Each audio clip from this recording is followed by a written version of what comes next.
Bulletin మనం breaking news చూస్తున్నాం. వరుణుడి విలయ తాండవానికి విజయవాడ వణికిపోతుంది.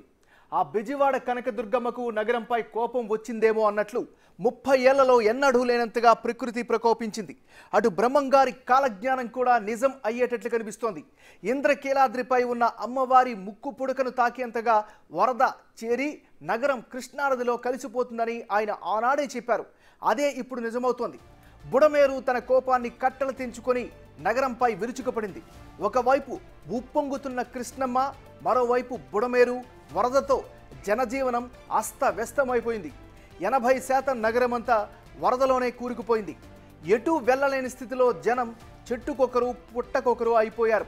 తమ వాళ్ళు ఎలా ఉన్నారో కూడా తెలుసుకోలేకపోతున్నారు అనే ఆవేదన, ఆందోళనతో కక వికలమైపోతున్నారు.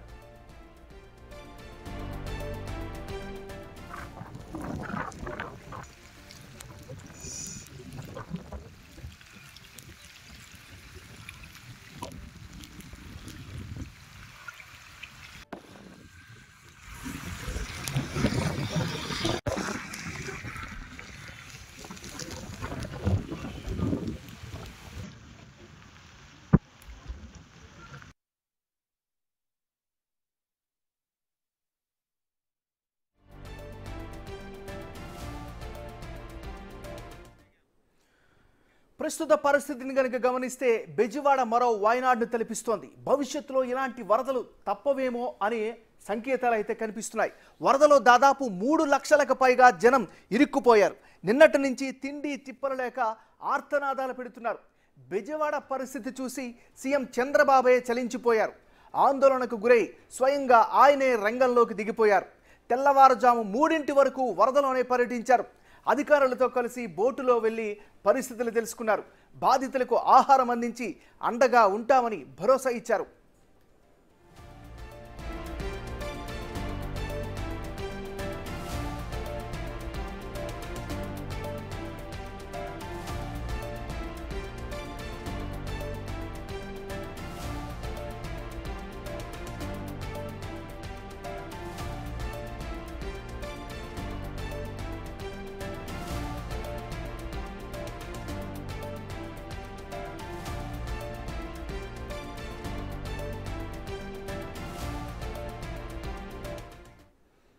లోతట్టు ప్రాంతాల్లో మనిషి లోతు వరద పేరుకుపోయింది. ప్రధాన రహదారులపై సైతం నడుము లోతులో నీరు ప్రవహిస్తోంది. కాలనీలు, కాలువలు, చెరువులను తలపిస్తున్నాయి. పెద్ద పెద్ద భవనాలు ఫస్ట్, సెకండ్ ఫ్లోర్ల వరకు వరద చేరుకుంది. చాలామంది ఎత్తైన బిల్డింగులపైకి ఎక్కి సాయం కోసం ఎదురు చూస్తున్నారు.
రెండు తెలుగు రాష్ట్రాల్లో కురిసినటువంటి భారీ వర్షాలు జనజీవనాన్ని అతలకుతలం చేశాయి. మరీ ముఖ్యంగా విజయవాడ పరిస్థితి మరీ దారుణంగా తయారైంది.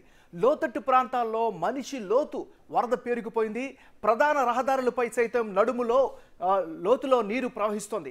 కాలనీలన్నీ కాలువలు, చెరువులను తలపిస్తున్నాయి. మనం ఒక్కసారి విజువల్స్ని కనుక చూసినట్లయితే ఇదంతా కూడా ఒక్కసారిగా కని విని ఎరుగని రీతిలో ఒక్కసారిగా విలయం వచ్చినట్టుగా మనం చూడొచ్చు. ఒక్కసారి వరదంతా కూడా ఏ స్థాయిలో వస్తుందో ఆల్మోస్ట్ ఆల్ గమనిస్తే 15 ఏళ్లలో ఇటువంటి వరద, ఈ స్థాయి వరద అయితే విజయవాడలో కనిపించినటువంటి పరిస్థితి లేదు. ఇదంతా కూడా ప్రకాశం బ్యారేజ్కి సంబంధించినటువంటి మొత్తం ఇదంతా సిచ్యువేషను. గడిచిన 2-3 రోజులుగా కురుస్తున్నటువంటి వానలతో కంప్లీట్గా ప్రకాశం బ్యారేజ్ పరిసర ప్రాంతాలన్నీ కూడా కంప్లీట్గా కృష్ణమ్మ జల దిగ్బంధంలో చిక్కుకున్నటువంటి పరిస్థితి కనిపిస్తుంది. ఇన్ఫ్లో పెరుగుతోంది. సుమారు 11 లక్షల క్యూసెక్యుల వరకు కూడా ఇన్ఫ్లో వస్తుంది. అంటే ఎగువన కురుస్తున్నటువంటి వర్షపు నీరు ఒకసారి జనరల్గా కృష్ణానది బ్లాక్ కలర్లో కనిపిస్తూ ఉంటుంది. కానీ వరదలతో ఒక్కసారి గమనిస్తే గోదావరి నదిని తలపిస్తుంది. మొత్తం ఎర్రటి నీళ్ళన్నీ కూడా ప్రవహిస్తున్నటువంటి పరిస్థితి కనిపిస్తుంది. మనం చాలా క్లియర్గా చూడొచ్చు.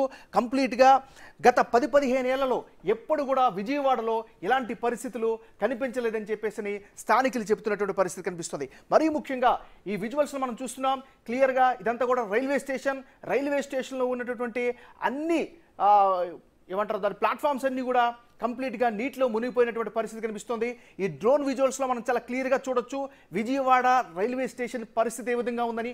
అటువైపు కృష్ణానది ప్రవహిస్తున్నటువంటి ప్రాంతం, లోతట్టు ప్రాంతాలన్నీ కూడా కంప్లీట్గా జలమయం అయిపోయాయి. మొత్తం రైల్వే స్టేషన్ మొత్తం కూడా కంప్లీట్గా జల దిగ్బంధంలో చిక్కుకున్నటువంటి పరిస్థితి కనిపిస్తుంది.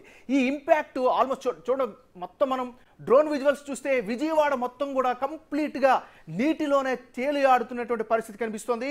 గతంలో ఎప్పుడు కూడా విజయవాడలో ఈ స్థాయిలో వర్షపు నీరు వచ్చినటువంటి పరిస్థితి లేదని స్థానికులు చెప్తున్నారు. అదేవిధంగా పర్యావరణవేత్తలు చెప్తున్నారు. విజయవాడ హిస్టరీ తెలిసినటువంటి ప్రతి ఒక్కరు కూడా చెబుతున్నటువంటి పరిస్థితి కనిపిస్తుంది. దీనికి గల కారణంగానే మనం గమనిస్తే న్యాచురల్గా కృష్ణానదికి వచ్చేటటువంటి వరద ఉధృతంగా ప్రవహించడం, మున్నేరు బుడమేరు వాగు కూడా ఊహించిన స్థాయిలో ఉప్పొంగి ప్రవహించడం కూడా దీనికి ప్రధాన కారణంగా చెప్పుకోవచ్చు.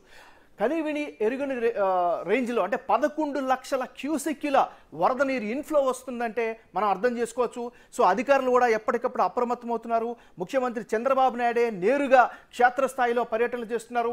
నిన్న రాత్రి నుంచి ఈ రోజు వరకు కూడా ఉదయం 3 గంటల వరకు కూడా బాధిత ప్రాంతాల్లోనే ఆయన పర్యటించారు. మరొకసారి మనం చూస్తున్నాం. సో ఎన్డీఆర్ఎఫ్ సిబ్బంది కూడా యాక్టివేట్ అయ్యింది. సో మొత్తం కాలనీలన్నీ కూడా అంటే లోతట్టు ప్రాంతాలు కానీ మామూలు ప్రాంతాలు అని తేడా లేకుండా విజయవాడ నగరం మొత్తం కూడా ఒక బౌల్లా తయారైపోయింది. మనం చూస్తున్నాం కంప్లీట్లీగా క్లియర్లీ విజువల్స్లో.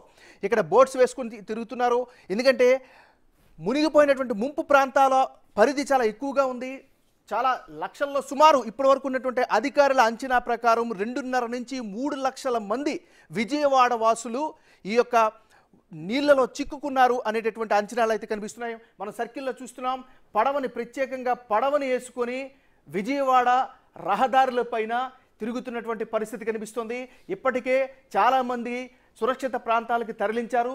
వాళ్ళు కూడా స్వయంగా కూడా సురక్షిత ప్రాంతాలకు వెళ్ళినటువంటి పరిస్థితి కనిపిస్తుంది. న్యూ రాజేశ్వరిపేట విజయవాడలో ఉన్నటువంటి వన్ ఆఫ్ ది ఏరియా ఇది.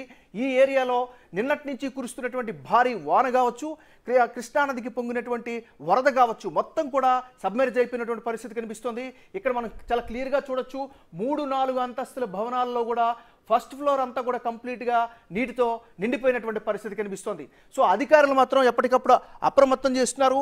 ఎన్డీఆర్ఎఫ్ సిబ్బంది కూడా ప్రత్యేకమైనటువంటి మైక్ సాయంతో కూడా హెచ్చరికలు జారీ చేస్తున్నారు. ఇప్పటికైనా లోతట్టు ప్రాంతాల్లో ఎవరైనా ఉన్నట్లయితే ఖచ్చితంగా బయటికి రండి, సురక్షిత ప్రాంతాలకు తీసుకెళ్తాననేటువంటి ఒక పిలుపును కూడా ఇస్తున్నటువంటి పరిస్థితి కనిపిస్తుంది. ఇక్కడ మనం చాలా క్లియర్గా చూస్తున్నాం. మొత్తం విజయవాడ పరిసర ప్రాంతాలన్నీ కూడా సో అక్కడ పవర్ స్టేషన్స్ కావచ్చు, లేకపోతే అక్కడ ఉన్నటువంటి మొత్తం ఏరియా వందలాది ఎకరాలన్నీ కూడా నీట మునిగిపోయినటువంటి పరిస్థితి కనిపిస్తుంది.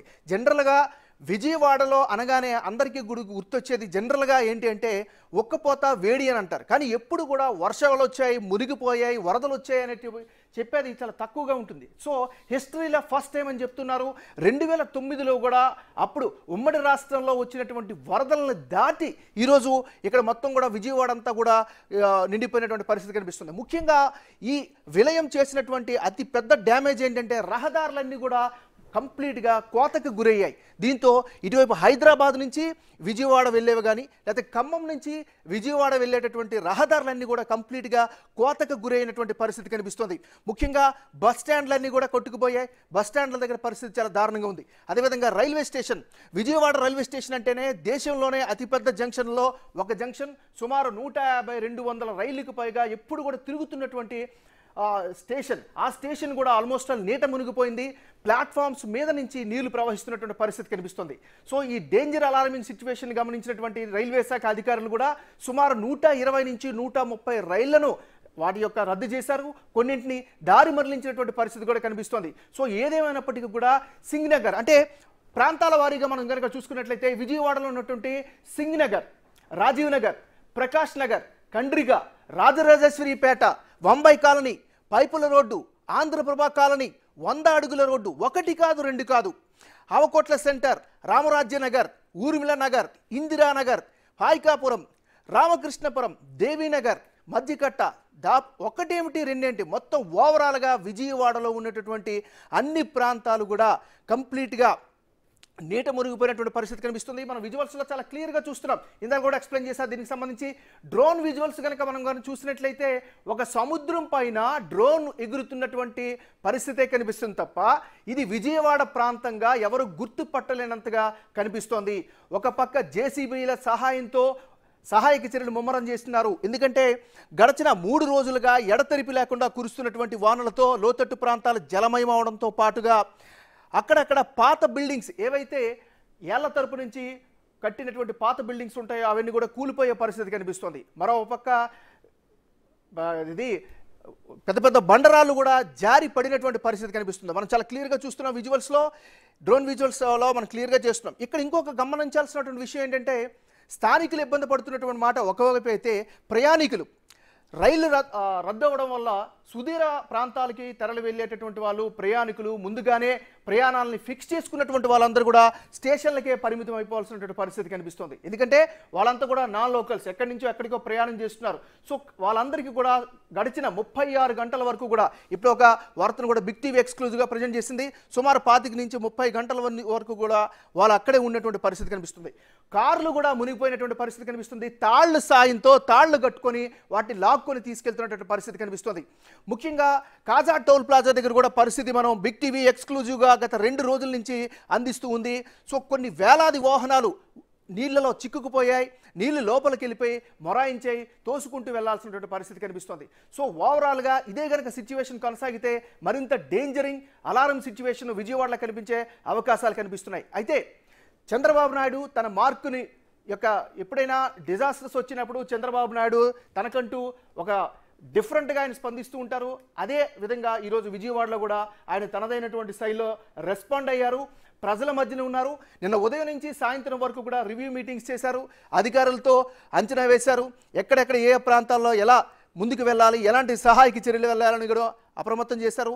ఇక సాయంత్రం నుంచి ఉదయం అంటే వేకుజా 3 గంటల వరకు కూడా బాధిత ప్రాంతాల్లో ఆయనే నేరుగా బోట్లలో వెళ్ళారు, నడుచుకుంటూ వెళ్ళారు, అక్కడ ప్రజలతో మమేకమయ్యారు. ముఖ్యంగా శివారు ప్రాంత ప్రజల పరిస్థితి అయితే మరీ దారుణంగా తయారైంది, భయానకంగా ఉందని చెప్పుకోవచ్చు. మళ్ళీ వారి నివాసాలు ఉంటాయా, ఊడ్చుకుపోతాయా కూడా తెలియనటువంటి పరిస్థితి అయితే కనిపిస్తుంది. కొన్ని చోట్ల మనం చూస్తున్నాం అన్ని వాగులు అంటే విజయవాడ ప్రకాశం బ్యారేజ్కు ఆనుకున్నటువంటి ప్రాంతాలు వాటితో పాటు ఏదైతే బుడమేరు ఉందో బుడమేరు కూడా విస్తృతమైనటువంటి ఉధృతంగా ప్రవహిస్తున్నటువంటి పరిస్థితి కనిపిస్తుంది. సో బుడమేరు ముంపు ప్రాంతాలు కూడా సబ్మెర్జ్ అవుతున్నాయి. అక్కడి నుంచి వాటర్ కూడా వచ్చి నేరుగా విజయవాడలో కలుస్తున్నటువంటి పరిస్థితి కనిపిస్తుంది. సో కొన్ని చోట్ల కట్టలు తెగి మరికొన్ని చోట్ల కట్టపై నుంచి పొంగుతున్నటువంటి నీరు వల్ల ఎక్కడి నుంచి ఎట్టించి వాటర్ వస్తుందో తెలియని పరిస్థితి కనిపిస్తుంది. మనం ఇక్కడ క్లియర్గా చూస్తూ ఉన్నాం. మొత్తం ఆ గట్టు నుంచి ఈ గట్టు వరకు కూడా కంప్లీట్గా నిండుగా వాటర్ పారుతున్నటువంటి పరిస్థితి మనం చూస్తూ ఉన్నాం. సో మరోవైపు స్థానికులు ఎక్కడికి వెళ్ళాలో ఎలా వెళ్ళాలో తెలియనటువంటి పరిస్థితి కూడా కనిపిస్తుంది. ఇదంతా కూడా నేషనల్ హైవే అని మనం చెప్తే తప్ప గుర్తుపట్టలేనటువంటి పరిస్థితులు కనిపిస్తుంది. మొత్తం నేషనల్ హైవేకి ఆనుకున్నటువంటి పొలాలు, ఇళ్ళ ప్రాంతాలు ఇవన్నీ కూడా నీటిలో మునిగిపోయినటువంటి పరిస్థితి కనిపిస్తుంది. ఏదేమైనప్పటికీ కూడా 10 చోట్ల గండ్లు పడినట్టుగా తెలుస్తుంది. ముఖ్యంగా కండ్రికలో అసైన్డ్ పరీక్ష రాయడానికి వెళ్ళి 50 మంది విద్యార్థులు చిక్కుకున్నటువంటి పరిస్థితి కూడా కనిపిస్తుంది. మరి ముఖ్యంగా పోలవరం, బుడమేరు, వెలగలేరు మధ్య చాలా చోట్ల గండ్లు కూడా పడ్డాయి. విజయవాడ రైలుకి రాకపోకలు నిలిచిపోయాయి. అధికారులు సహాయక చర్యలు అయితే పూర్తి స్థాయిలో నిమగ్నమయ్యారు. ముఖ్యంగా మనం ఇందాక నుంచి మనం ఇక్కడ చూడండి విజువల్స్లో చూస్తున్నాం కదా, ఇవన్నీ కూడా వీధుల్లో కంప్లీట్గా మోకాలు లోతుకు పైగా నిలిచినటువంటి పరిస్థితి కనిపిస్తుంది. సో